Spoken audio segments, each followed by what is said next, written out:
Welcome. In this video, we will wrap up what we've gone through in input and output and data types and variables with a real use case. Now, I'm going to go to main here. I'm going to remove this. So in Sweden, we have something in our banks. We have these accounts. They're called fixed interest accounts. In these troubling times, trying to figure out how you can save your money.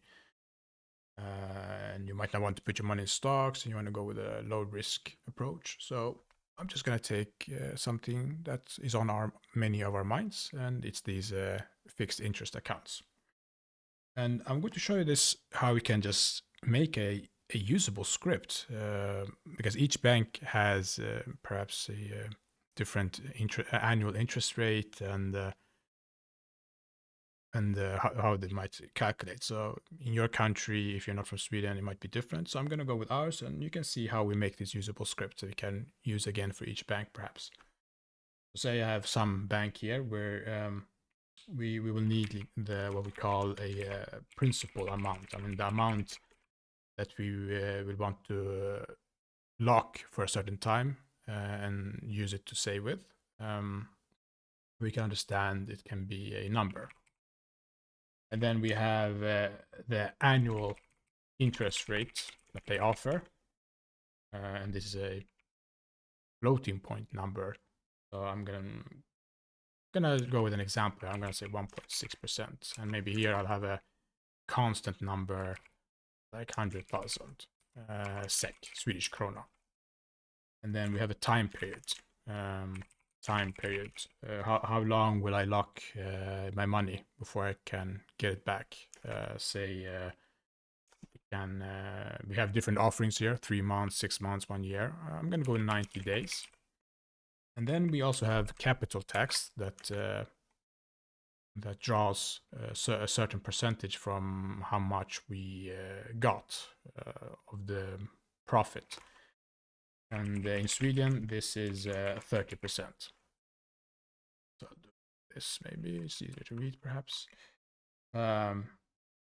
So we could very easily calculate this. We can see how much we got. So we can maybe count interest, and then we got the principal amount, so 100,000 times, and then we do parentheses. The time period was 90 days, and some will use 365 days or 360. I'm just going to go with 365. And then we will need the percentage, but we will need to compute it correctly. So we have to go 0.016 because it's 1.6%. And then we will have the capital tax, how much we will have after we've been paid for that. And 30% is basically, you could say it's 1.9 minus 1.3. And for us, this is easy. We can just keep it simple like that. Then we can just input this into a print statement. It's not that complicated, right? 100,000 can do like this. 90, we want this to occur first. 90 to 365. And then we might want space here to make it more readable. And then here, fraction and times 0.7. And if this is correct, I think it shouldn't be that much. It shouldn't be more than 306. So let's run it and see. All right. So got our value. So we can reuse this, but if you really look here, hard to read. For example, say you want to share this with your friends, or maybe you came back in a week. Takes time to understand. Now, there are certain improvements we can make. For example, numbers like these, there's something Python. When we put an underscore here, it doesn't change the value. The interpreter will know that this is still 100,000, but it allowed us to make it easier to read. So, for example, we had like 100 million. It is easier to read than this. So that's one small change. You saw me earlier add space here. There are also conventions you will learn later to make your code more readable that we will try to follow. But we're still not there yet. So how can we make this more reusable? So No, not reusable, sorry, more readable. Improve readability. So we can actually create variables. Principal amount, or if it's just easier for you, that word doesn't hit you in the head, principal, just call it amount or amount saved amount perhaps. It's up to you, whichever helps you. I'm just gonna call it principal amount, so we adhere to our comments up there. And here we add our 100,000, and I'll put the underscore there. It's easier to read. And then we have our annual interest rate, and here I'll just say interest rate. And here I'll put that floating point number, because 1.6, we have to convert it, and you could have converted it by dividing it by 100 and etc.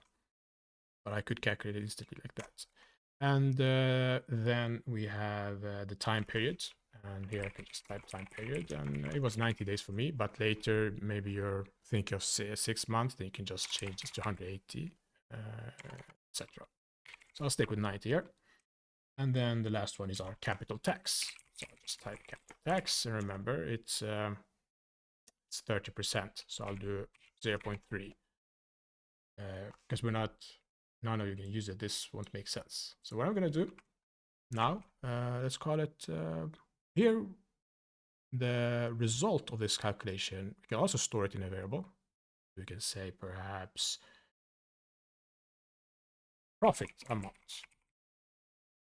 Then we have some kind of relation to principal amount. And then we can do our equation, which was the principal amount times, with this in parentheses. We don't have to if we understand the rules of operators, but this is just to make things clearer to anyone reading it, but this is how we want it. So we'll say our time period divided by days. And even here, we don't need to store a constant number. We could even here have a variable for this, and I think I like that. I think we can call it. Let's call it year days. Something, whichever works, and then I can replace this with this, and then what do we have? All right, then we use our interest rate and times, and here remember I don't want to do like we did earlier, so I'm actually just going to do 1.0 minus the capital tax, and this will automatically become 0.7. And then we can make perhaps a usable, a more clear output text for us. So we can say print, and I use an F string.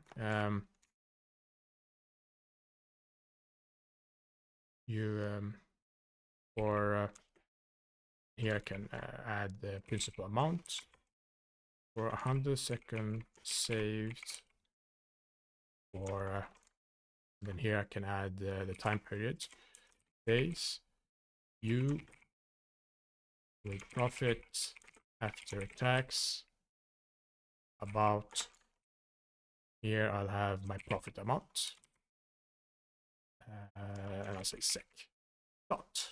Let's see what happens if I run it. I didn't fail. Nice. If I just clear this, and you can see it from start again and run it. All right, we printed that one. Let's we don't get confused. There we go. And then we can clear it again. I just want to run it. So we see, for 100,000 SEK saved for 90 days, you will profit after tax about 276 SEK. And then we have this very long floating point decimals here. And we might not like that. So there's a way to handle this. And we can use I'm not sure what we called it. I think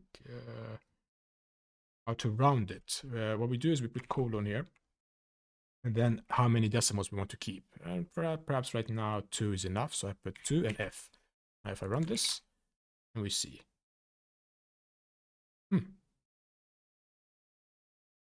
Still give us a pretty long one. Interesting. Maybe I remove it because I'm not used to it. Interesting. I type. Oh, right. Sorry, that's my bad. I should be putting a dot here first. So you see, it's important to get the syntax correct for the language. We'll see small errors like this. It's a good learning experience. And now we see down here, we have only 2 decimals. So yeah, that's I think about it. Let's see. Now, if we look at this in overall, it was a lot easier to read and understand because most of the time you will be reading code. Even later, as you know, times have changed with AI. You still have to learn the fundamentals, and with AI you will be writing less code and reading even more than we did earlier.